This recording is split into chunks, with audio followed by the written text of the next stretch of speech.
According to the Wall Street Journal, President Trump is set to repeal the 2009 endangerment finding, which will end the regulation of greenhouse gases virtually.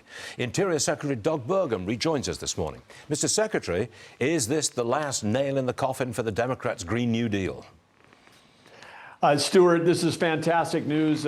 Under President Trump's leadership and our great EPA Administrator Lee Zeldin, this is historic. This is going to be the largest cutting of red tape ever by an administration. This endangerment finding was on top of it was a house of cards. This knocks over the whole thing. This has been, since the Obama administration forward, there's been 20 years of cost placed on the American consumer, but it wasn't like they had a chance to vote on it. It wasn't like Congress had a chance to have a say. I mean, the cost of whether it was your automobile that you were driving or the gas heater that you were putting in your home, any of these things just raised the cost on American consumers without their choice. And then some states following suit and then banning consumer choice and saying it must be a certain type of product, like it has to be electric, it can't be natural gas. All of these things driven by the endangerment finding. This is a huge, huge break for every American.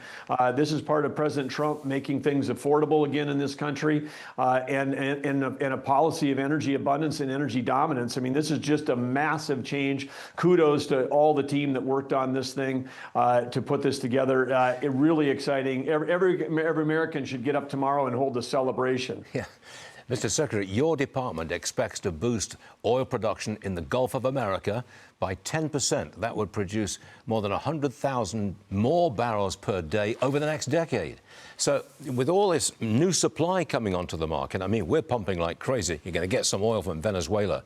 Can you get the price of oil down to, say, $50 a barrel?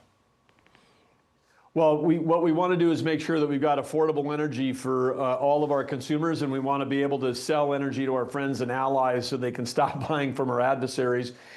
Certainly, with the actions being taken in Venezuela, the great investments that are going on in the U.S., and I think we're going to look, Stuart, at the spread. I mean, Brent maybe inches a little higher because people may be concerned about what might be happening in Iran, but Iran doesn't affect American consumers. You know, we're producing all the energy we need right here in America for America.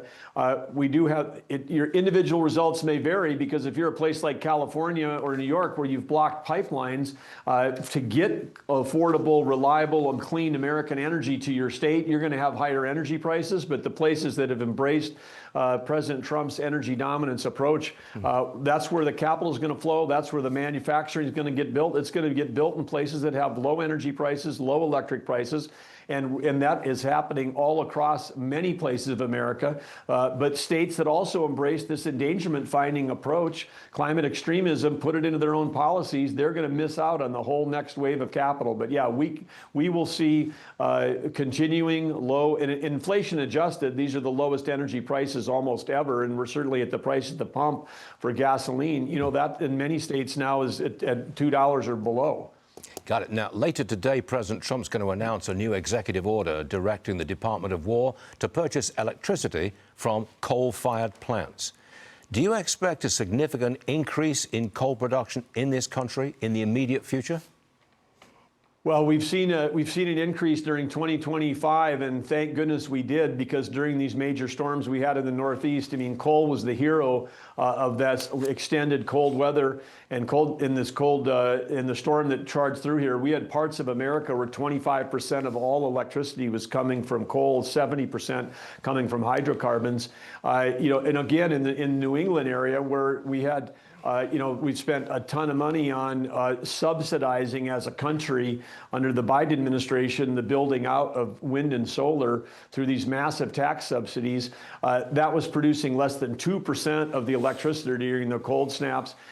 We were getting more electricity in New England from burning wood and trash than we were from the wind and solar industries. And of course, again, the hero of that was hydrocarbons. You know, keeping the lights on, keeping the heat on, and saving lives. So it's essential to what we're doing. And with the endangerment finding, you know, coal, beautiful clean coal, if there's a coal plant running in America, it's clean, because the only thing left would be the CO2, but CO2 was never a pollutant. When we breathe, we emit CO2. Plants need CO2 to survive and grow. They thrive with more CO2. So the whole endangerment thing opens up the opportunity for the revival of clean, beautiful American coal. Mr. Secretary, always a pleasure. Thank you very much for being with us today. Got it. See you later. Thank you, Stuart. Yes, sir.